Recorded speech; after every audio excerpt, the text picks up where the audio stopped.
O tema que será abordado agora, as competências e obrigações do prefeito e dos vereadores, bem como a função legislativa e as normas municipais. Queremos convidar o nosso palestrante, ele que é juiz federal, professor de Direito Tributário, mestrando em Ciências Jurídico-Econômicas da Universidade de Lisboa, Portugal, que gentilmente aceitou o nosso convite, Dr. Anderson Furlan Freire da Silva.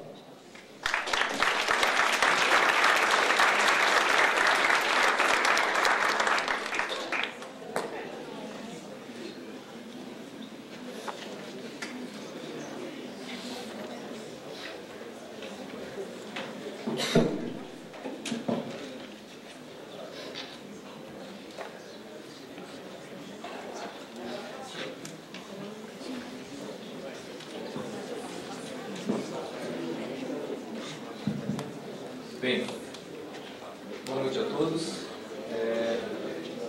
Queria agradecer inicialmente o convite feito pela Sociedade Eticamente Responsável. É uma sociedade que eu acompanho a atuação dela já há alguns anos. Sou juiz em Maringá já há quase 9 anos. E essa sociedade, desde que foi fundada e vem atuando, ela representa um marco. Não posso dizer se é um marco da história brasileira. Eu não sei o que acontece em outras cidades. Mas é um marco para a história, certamente, de Maringá e muito provavelmente do Paraná. E como fruto dessa atuação incansável da SER, né, em melhorar a consciência dos eleitores, melhorar a fiscalização das contas públicas, nós temos aqui em Maringá a adoção pelo prefeito municipal de uma sugestão da SER de colocar no secretariado uma pessoa indicada pela sociedade para exclusivamente fiscalizar as contas municipais. É uma pessoa que eu acredito que o prefeito sequer conhecia, é uma pessoa que está lá para, em nome da sociedade, averiguar, fiscalizar, confrontar números. E esse trabalho, pelo que eu sei, já tinha algumas apresentações da SER depois disso, tem rendido frutos estes que certamente Maringá vai colher e vai continuar colhendo por muito tempo. Espero sinceramente que os próximos candidatos a prefeito, que eventualmente assumam esse cargo, possam manter essa parceria com a SER, que ela é de fundamental importância para o bem-estar da saúde pública de Maringá. O tema que eu vou discorrer hoje, em breves palavras, vou ser breve, é um tema que diz muito de perto a função dos vereadores. Eu imaginei, quando estava preparando essa palestra, preparando essas palavras, qual a situação de uma pessoa que sai da UEM para ser candidato a vereador? Um médico que se torna candidato a vereador. Um gari que, pelas suas relações de idade, quer ser um vereador, quer participar da sociedade, quer participar da comunidade, quer ajudar a fazer as leis e fiscalizar a prefeitura. Como ele se encontraria ao ser eleito e ser empossado no seu primeiro dia de Câmara? O que ele estaria fazendo lá? Como ele começaria a trabalhar? Quais as dúvidas que ele poderia ter? É isso que eu quero, algumas palavras sobre isso que eu quero trazer. Ajudar que essas pessoas que vão assumir essa importante função, vão exercer a vereança no nosso município, elas tenham o mínimo de conhecimento, pelo menos algumas orientações do que ela pode, do que ela deve, do que ela não pode fazer. E quando eu falo de vereadores, eu falo de poder legislativo. E aí nós remontamos àquela velha questão de teoria política. O que é melhor para os homens? O governo de um homem, o governo pelo melhor dos homens ou o governo pela melhor das leis? Essa pergunta não é fácil de ser respondida. Eu tenho aqui uma resposta dada há mais de 2.500 anos por Aristóteles. E eu me permito brevemente ler a resposta de Aristóteles. Ele dizia o seguinte: é mais útil ser governado pelo melhor dos homens ou pelas leis melhores? Os que apoiam o poder régio asseveram que as leis apenas podem fornecer prescrições gerais e não provêm aos casos que pouco a pouco se apresentam. Assim como em qualquer arte, seria ingênuo regular-se conforme normas escritas. Todavia, aos governantes, e essa é a parte mais importante, é necessária também a lei que fornece prescrições universais, pois o melhor é o elemento que não pode estar submetido a paixões, que o elemento em que as paixões são connaturais. Ora, a lei não tem paixões, que ao contrário se encontram necessariamente em cada alma humana. A lei é a fonte do direito. É a lei que regula a nossa conduta em sociedade. Para que a lei possa ser bem feita, nós que lutamos um sistema representativo, nós temos que ter um órgão específico para, de forma independente, autônoma, produzir as leis que vão regular o nosso comportamento. E essa questão de existir um órgão independente autônomo, ela já vem sendo discutida há alguns anos e todos vocês conhecem, é a questão da separação dos poderes e das funções. Todo mundo sabe que ao legislativo compete legislar, ao executivo administrar e ao judiciário julgar. O que vocês talvez não saibam, ou alguns de vocês, é que o executivo também legisla. Aliás, poderia haver na lei orgânica municipal uma previsão dispondo que o prefeito pode editar medidas provisórias, tal como acontece no âmbito federal. É possível. Nada proíbe que a lei orgânica preveja a adoção de medidas provisórias.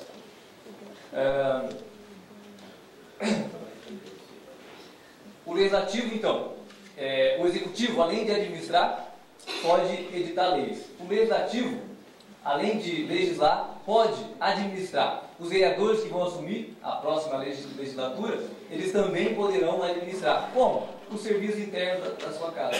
No judiciário, cuja missão principal é julgar, o judiciário também edita leis e também administra. Leis como, por exemplo, os regimentos internos dos tribunais. E administra os seus serviços próprios. Essa separação de poderes ou de funções, vejam vocês, então não é algo muito estanque. Cada poder exerce uma função de forma majoritária, mas também exerce outras. A separação dos poderes, ela é garantida por todos os diplomas conhecidos do mundo ocidental e também é recomendada pela Declaração Universal dos Direitos do Homem. Fazer lei é uma missão muito importante. Rousseau, no comecinho da sua obra sobre o contrato social, dizia o seguinte: todos os homens nascem livres, mas se encontram agrilhoados por todos os cantos. Agrilhoados pelo quê? Pelas leis. A vida em sociedade, ela é estruturada, conduzida por leis. Quem faz as leis é o legislativo, preponderantemente. E como que ele deve fazer leis? Que tipos de leis? Bem, primeiramente nós temos dois tipos de leis. Normas de estrutura, onde o poder legislativo configura o Estado, e normas de conduta, que é aquelas leis que regem o nosso dia a dia. As leis, basicamente, dispõem de três maneiras. Elas permitem, elas obrigam e elas proíbem. São as três formas de as leis, que são normas de conduta, se manifestarem. A lei, esse instrumento tão importante, ele não deve ser entendido quando vocês ouvem falar de lei ordinária, lei complementar, lei delegada. Ela deve ser entendida em sentido amplo. Na Constituição diz lá: ninguém é obrigado a fazer ou deixar de fazer alguma coisa senão em virtude de lei. Mas o que é essa lei? Essa lei pode ser a Constituição Estadual, essa lei pode ser a lei orgânica do município, ela pode ser medida provisória, ela pode ser resolução. Esse lei, que a Constituição diz, simplesmente, ele deve ser entendido em forma ampla, em forma genérica.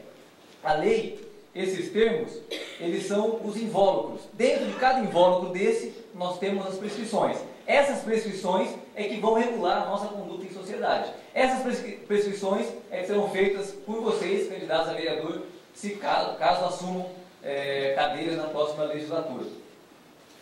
A lei, que é feita pelo legislativo, ela deve ser interpretada pelo judiciário. Por isso é necessário que se faça uma lei bem feita. A interpretação da lei, e esse é o nosso mistério, o mistério dos juízes, ela é muito complicada. Vou dar um exemplo para vocês de como uma lei, as mesmas palavras podem ter mais de um significado. Aliás, dizem, não existe norma que não precise de interpretação. Mesmo aquela norma mais simples, como por exemplo, Brasília é a capital federal. Essa norma precisa ser interpretada. Mas, voltando ao exemplo, imaginem vocês que os vereadores... é feita uma placa. Nessa placa tem um comando normativo, que diz o seguinte: é proibida a entrada com biquínis, sungas e toalhas de banho. O que diz? Qual a norma que está por trás dessas palavras? Porque a palavra em si não é a norma que você extrai da interpretação dessas palavras. Qual é a norma? Depende. Se essa placa estiver na frente do restaurante, a norma vai ser vista-se. É proibida a entrada, consumo, sutiã, etc. Se essa norma estiver, essa placa, na frente de uma praia de nudismo, qual vai ser a norma? Dispa-se. A pessoa não pode entrar ali vestida. A lei pode ter várias interpretações. Por isso que uma lei tem que ser clara. A lei tem que ter um conteúdo certo. E ela tem que ser formalmente adequada às prescrições constitucionais.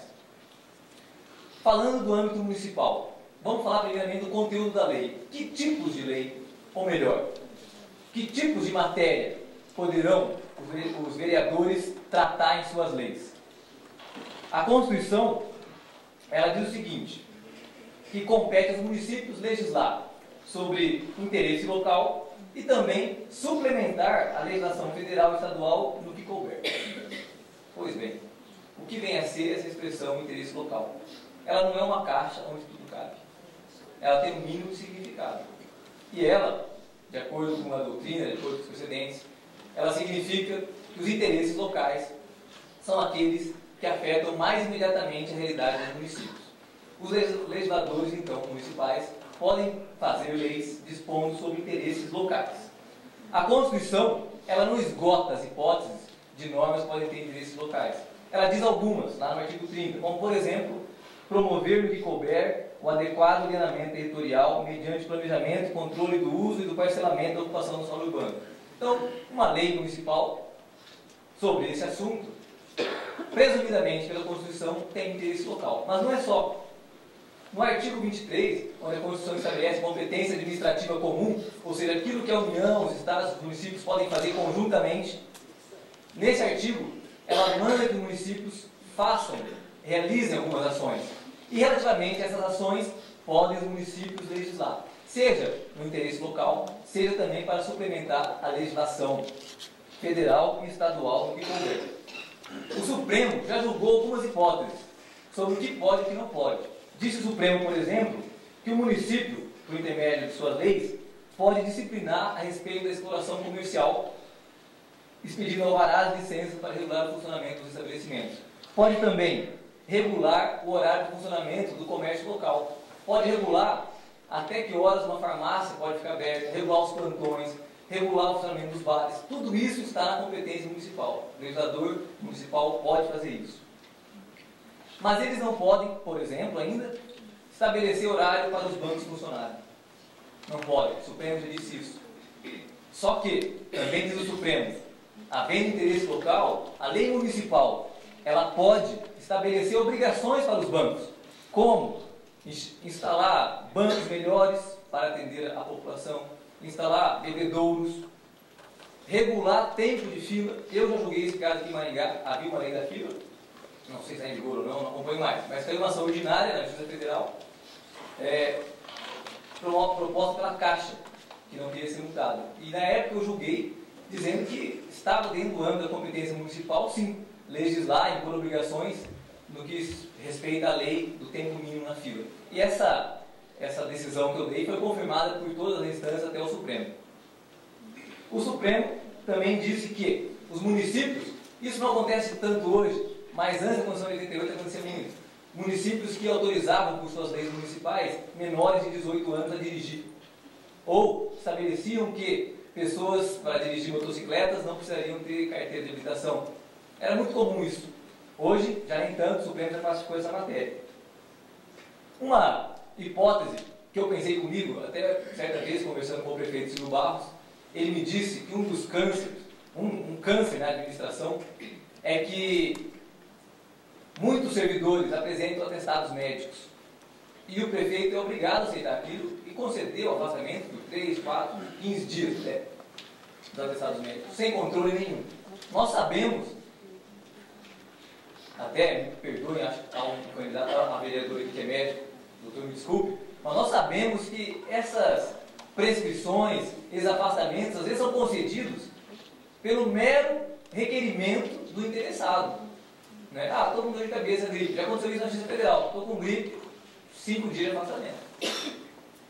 Uma lei municipal, que seria de bom tom para a moralidade pública, seria, por exemplo, que o servidor que apresenta o atestado médico Esse atestado seja subscrito por um perito municipal. Eu gostaria de ver o servidor público passar pelo perito do INSS antes de conseguir o afastamento. Ué, se a pessoa realmente está com a saúde debilitada, qualquer médico vai reconhecer isso. Não é porque ele é perito que ele pode ser taxado de uma pessoa que tem algum preconceito contra os funcionários públicos. Não, isso não existe. Seria uma boa lei.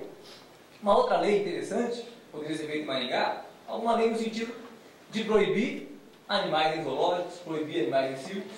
Hoje, essa espécie de lei, com esse conteúdo material, tem se espalhado pelo Brasil todo. Santa Catarina, Florianópolis, vários locais já proíbem circos com a presença de animais. Zoológicos com exposição de animais. Para alguns pode parecer alguma coisa absurda, mas isso é comum na Europa. Eu morei na Europa. Eu sei, por exemplo, que na comunidade europeia é proibido qualquer forma de pesquisa com animais. É proibida na Suíça, por exemplo, a exposição de animais em zoológicos. Qualquer forma de crueldade com animais na Suíça é proibida. Muitas, claro, no Brasil as coisas acontecem mais demoradamente. Primeiro na Europa, depois nos Estados Unidos, quem sabe um dia chega ao Brasil. Quem sabe aqui em Maringá um dia tenhamos leis nesse sentido. Agora, ao futuro vereador, coisas que não podem nem pensar em fazer. Por exemplo, um vereador preocupado com a situação dos rurícolas na cidade de Maringá. E ele resolve, bem intencionado, propor uma lei que diminua o tempo dos trabalhadores que trabalham nas granjas e conceder uma aposentadoria rural a ser paga pelo INSS. Não pode. Ou, por exemplo, um exemplo que eu dei hoje, quando eu dei uma entrevista, um vereador, também munido de boas intenções, estabeleça que pode haver em Maringá casamento entre homossexuais. Não pode? Mas por que não pode? Porque essas competências previdenciárias, no caso do regime geral de previdência, do direito civil, compete só ao Congresso, só à União. Não é competência do vereador. O vereador não poderia, por exemplo, tornar o voto facultativo aqui em Maringá. Competência eleitoral da União. Ele não poderia, porque, ouvindo os reclamos da sua comunidade, baixar uma lei para revogar a lei seca.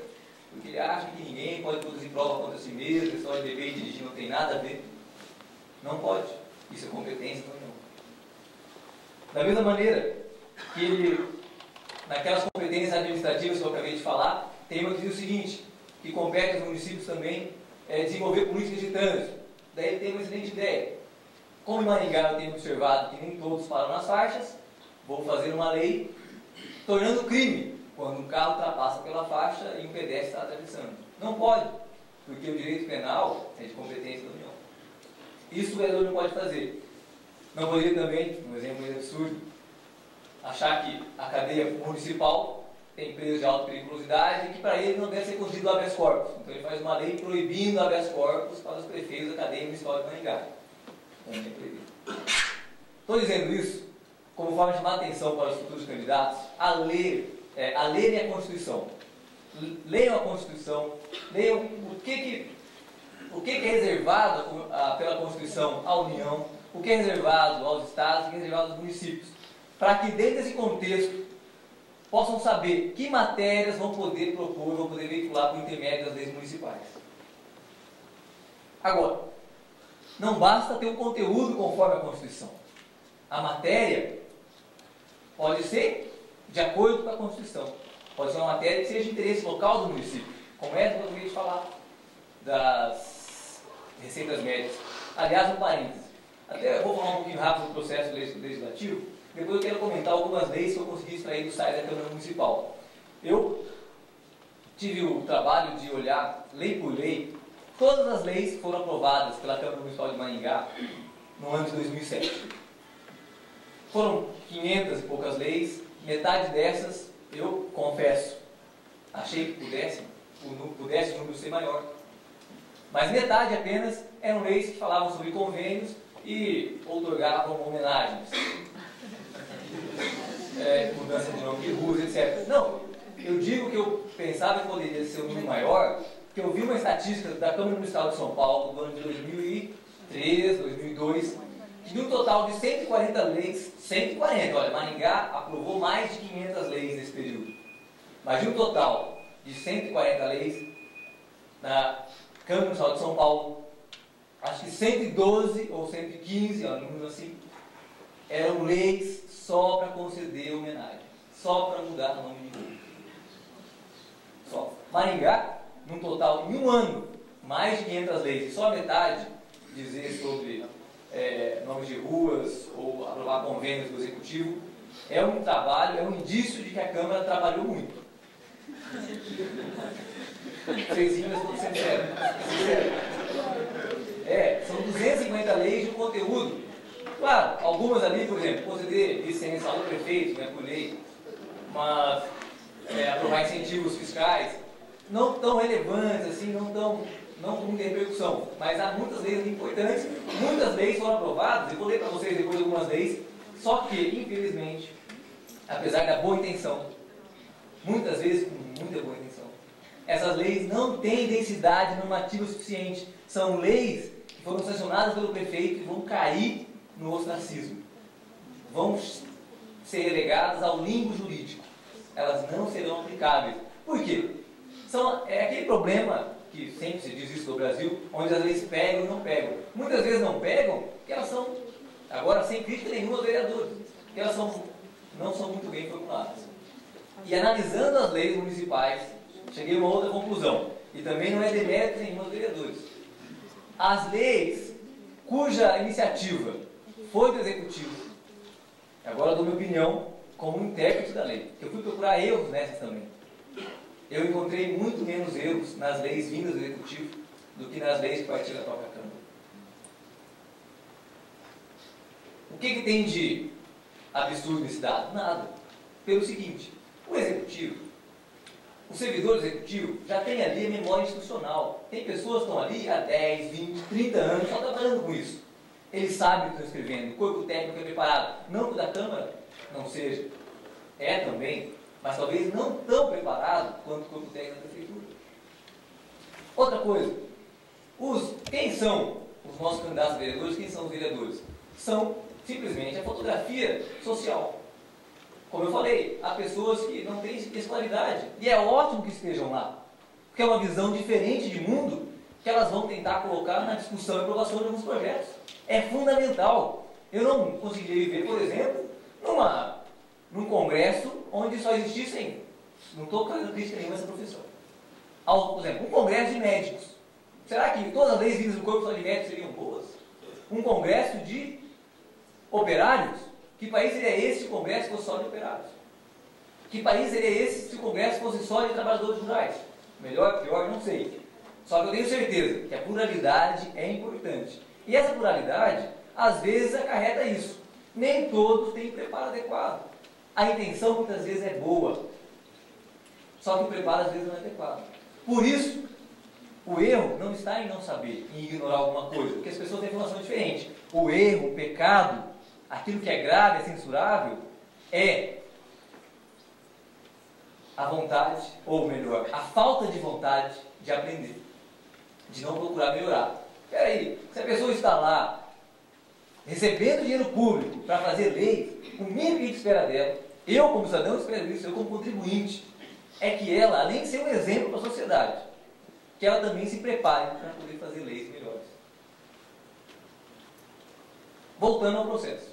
O processo legislativo, ele se diferencia do procedimento. Então, vocês precisam saber disso, porque é a parte técnica da função. O processo legislativo é o conjunto de atos que propiciam que algumas espécies normativas, que todas as espécies normativas sejam feitas.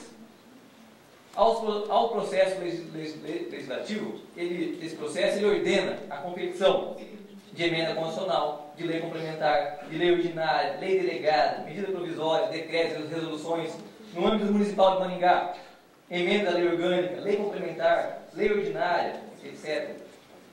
Só que ele é diferente do procedimento legislativo.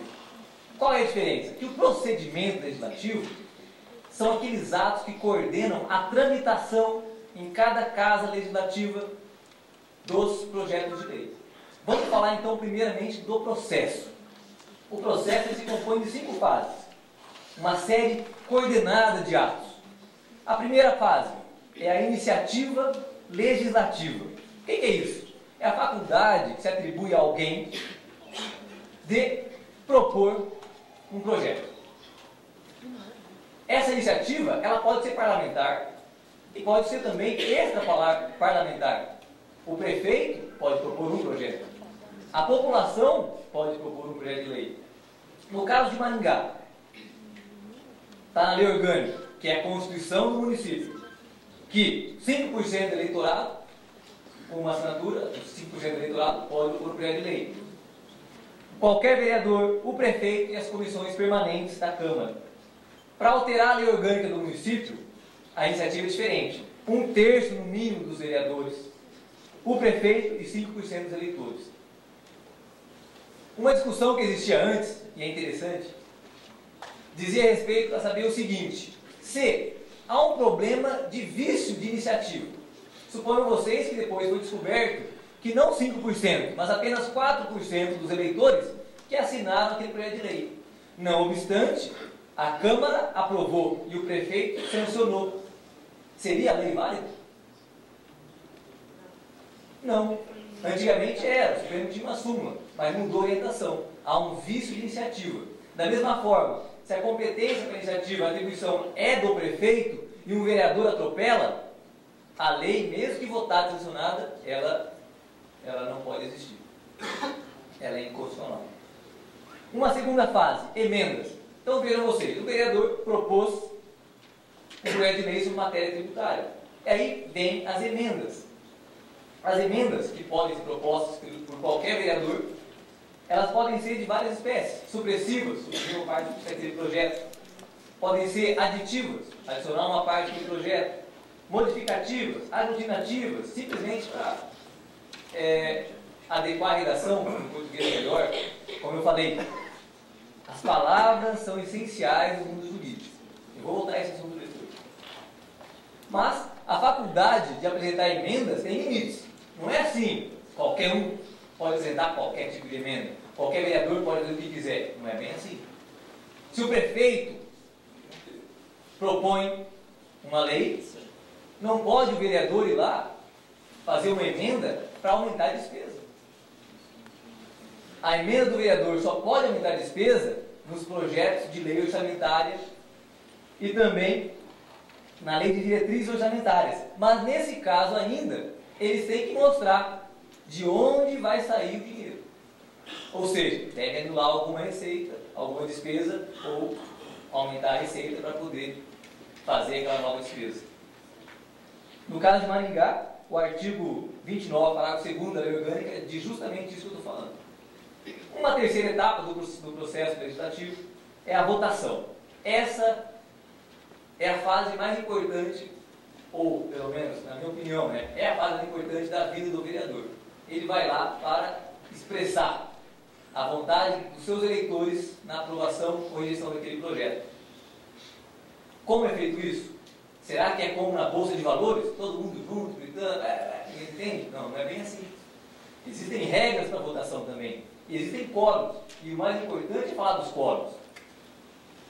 Para algumas espécies de normas, o quórum pode ser por maioria simples. O que é maioria simples? É o seguinte: instalada a sessão, e a sessão só pode ser instalada com a maioria absoluta dos membros. E o que é a maioria absoluta dos membros? É a metade mais um.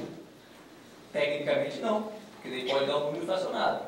Então é o número inteiro depois da metade. Maioria absoluta, instala a sessão. Aí, alguns projetos, no caso do Congresso Federal, a lei ordinária, basta a maioria simples. Ou seja, qualquer quantidade de parlamentar pode aprovar aquela norma. É um número variável. Se a sessão for instalada com a casa cheia, a maioria simples vai ser uma.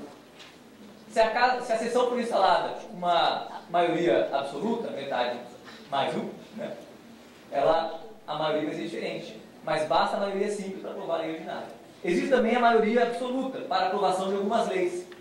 Para aprovar a lei complementar, só com a aprovação da maioria absoluta dos parlamentares. Ou seja, tem que ter a metade dos parlamentares mais um para aprovar aquela lei. Existe ainda um procedimento mais rigoroso, que é o caso da maioria qualificada, necessária no âmbito federal para aprovar as emendas constitucionais. No âmbito municipal, aqui em Maringá, a lei orgânica diz o seguinte: primeiro, tem que haver a maioria absoluta dos membros para votação de qualquer matéria. Tem que haver a maioria de 2/3 em 2 turnos para alterar a lei orgânica, mas também para a concessão do serviço público, para a concessão de título de cidadania, cassação de mandato de prefeito, etc. Aprovação por maioria absoluta de leis complementares e leis que versem sobre assuntos mencionados pela lei orgânica, tais como isenção, anistia, desconto de tributos, criação de cargos públicos, etc. O presidente da Câmara deve sempre votar, quando o quórum exigido for por maioria absoluta. Se não for maioria absoluta, ele pode ser excluído. Essa questão da votação, às vezes, causa alguns embaraços. Na história do Legislativo Federal, alguns desses já se tornaram folclóricos na vida brasileira. Vejam vocês, o artigo 59 da Constituição diz lá que entre os instrumentos legislativos, um deles é a medida provisória. Pasmem vocês que esse artigo não foi aprovado assim pelo Congresso. Não foi. A medida provisória estava em outro artigo. Só que, entre a aprovação e a promulgação da Constituição, alguma coisa aconteceu que foi deslocado um inciso não aprovado para aquele artigo 59. Aliás, na Constituição Federal, há artigos que não foram sequer votados. Aquele artigo que diz: são poderes dependentes e harmônicos entre si. O Judiciário, o Legislativo e o Executivo, ele nunca foi votado pela Assembleia Constituinte. Quem confidenciou isso foi o ministro Nelson Jobim. Por isso até que alguns brincam, né, que quando vai fazer alguma alteração em algum projeto de lei ou resolução do Judiciário, que se a gente quer mudar alguma coisa que não seja votada, vamos fazer passar pela comissão de redação do ministro Nelson Jobim. Infelizmente, ele confessou isso, enquanto era ministro supremo e era presidente. A quarta etapa é a sanção ou veto. Aprovado o projeto, ele deve ser enviado em forma de autógrafo. O que é o autógrafo? O autógrafo é um instrumento formal que reproduz fielmente aquilo que foi aprovado. Esse autógrafo vai para o chefe do executivo, que pode sancionar ou vetar. Vejam vocês. Existiram casos onde a lei que foi sancionada pelo presidente da República não tinha sido aprovada pelo Congresso. Teve um caso que me lembro muito bem, no âmbito do Judiciário Federal, que existia uma lei previdenciária que concedia anistia para os crimes tributários. Anistia para os crimes tributários. Só que essa lei nunca foi votada. Simplesmente o tipógrafo da Câmara incluiu essa lei no texto. Imaginem vocês o rebuliço que isso causou. Milhares de ações. As ações choveram no Judiciário e teve que se manifestar. A conclusão, que não poderia deixar de ser outra, não existe direito adquirido a essa anistia. Por quê? Porque o tipógrafo da Câmara não é legislador. Ele não representa o Estado público. A sanção, que é a aquiescência do chefe do executivo ao projeto de lei, aprovado pelo parlamento, ela pode ser expressa dentro de 15 dias ou tácita, se ele não diz nada no mesmo período. Por outro lado, ele também pode vetar o projeto de lei, quando há discordância em relação ao seu conteúdo. O veto ele pode ser jurídico e político. Jurídico, quando a lei é aprovada, o projeto aprovado for inconstitucional. Político, quando contrariar o interesse público. Um exemplo para clarificar o que isso significa. Não faz muito tempo foi aprovada uma norma processual que autorizava a penhora do salário dos devedores quando esse salário, por exemplo, ultrapassasse, não me lembro bem, 60 salários mínimos.